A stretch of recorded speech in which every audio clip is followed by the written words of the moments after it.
Derrière la décision de crucifier Jésus, il y avait plusieurs personnalités importantes de la scène politique et religieuse de l'époque.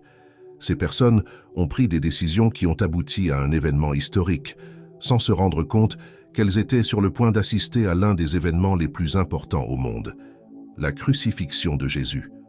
La sentence était entre les mains de Ponce Pilate, le gouverneur de Judée, qui, en donnant cet ordre, est devenu l'un des souverains romains les plus mémorables de l'histoire. Il était originaire de la région de Campanie, près de Bénévent dans le sud de l'Italie, et était le 5e magistrat à servir dans la province de Judée, établie en 6 après JC par l'empereur Auguste. Le nom Pontius vient de la famille Ponti, d'origine plébéienne à Rome. Bien qu'elle ne soit pas élitiste, cette famille a réussi à construire richesse et prestige au fil des ans, devenant influente et établissant des relations importantes. Ponce Pilate, en raison de son statut social, a été obligé de poursuivre une carrière distinguée. Il accéda au poste de préfet de Judée grâce à l'influence de son ami Lucius Aelius Sejanus, un homme de confiance de l'empereur Tibère, qui aida à obtenir sa nomination à ce poste.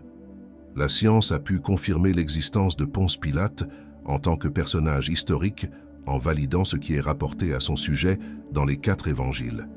L'archéologie a identifié des pièces de monnaie frappées en son nom et une bague en cuivre énigmatique avec sa devise écrite en grec qui a été trouvée sur le site d'Hérodion, où se trouve la tombe d'Hérode le Grand. De plus, une inscription à la base de ce qui aurait pu être sa statue a été découverte dans la ville de Césarée, datée entre les années 26 et 36 du 1er siècle, période pendant laquelle il a régné. Les sources littéraires sur Pilate comprennent l'historien Flavius Joseph, les 4 évangiles, l'historien Corneille Tacite et le philosophe juif Philon d'Alexandrie.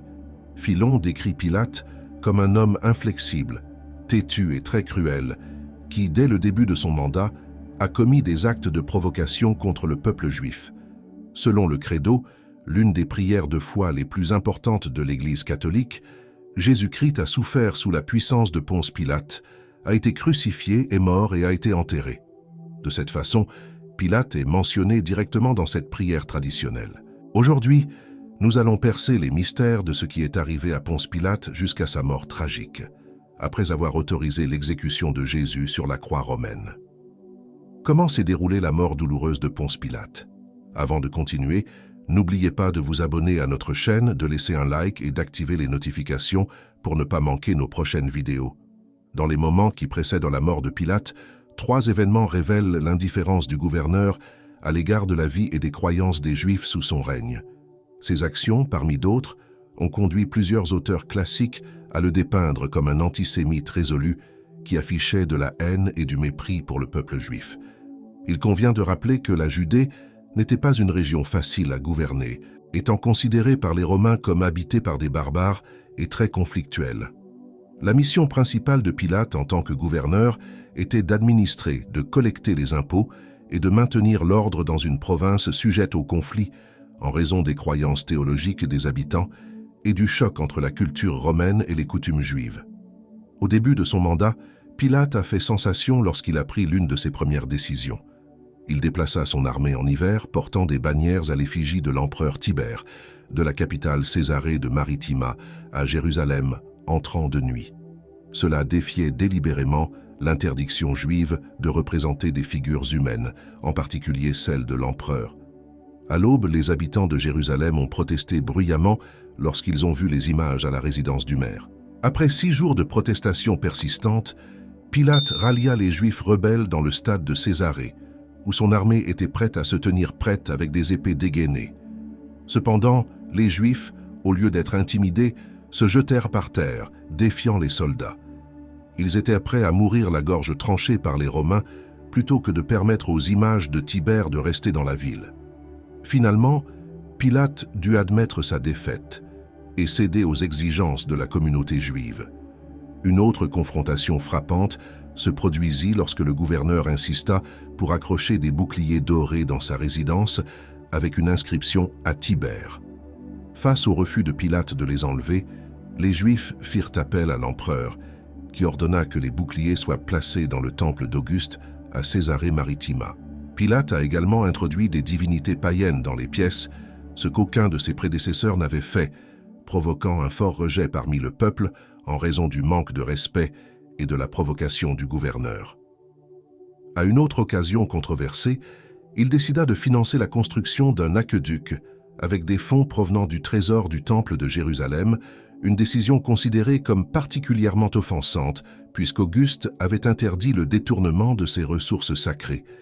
La réponse des Juifs fut une grande protestation devant la résidence du gouverneur, à laquelle Pilate répondit brutalement.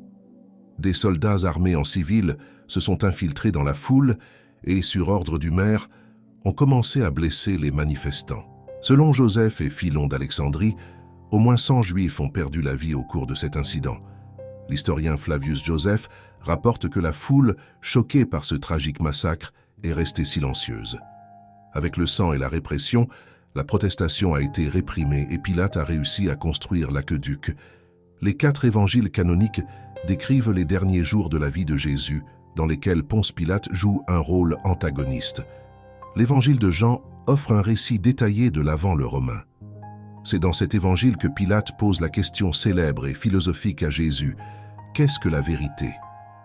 Cependant, sans attendre de réponse, Pilate conclut que Jésus est innocent et tente timidement de le libérer. Leurs tentatives, cependant, ont été rapidement contrecarrées par la détermination des dirigeants juifs, qui étaient déterminés à voir Jésus tué à tout prix et n'ont pas hésité à utiliser des méthodes pour imposer leur volonté au gouverneur.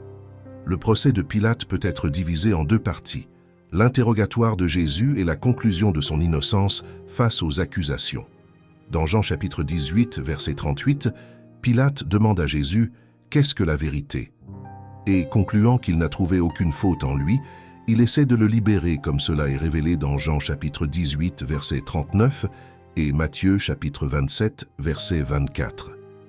Cependant, face à la ferme détermination des dirigeants juifs à voir Jésus mort, Pilate finit par céder. Pour se dégager de toute responsabilité, il se lave les mains devant le peuple, se déclarant innocent du sang de Jésus.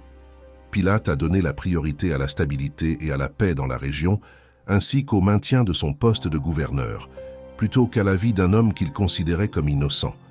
Un autre fait historique notable est que Pilate a ordonné le marquage de la croix de Jésus, plaçant une plaque avec l'inscription « Jésus de Nazareth, roi des Juifs ».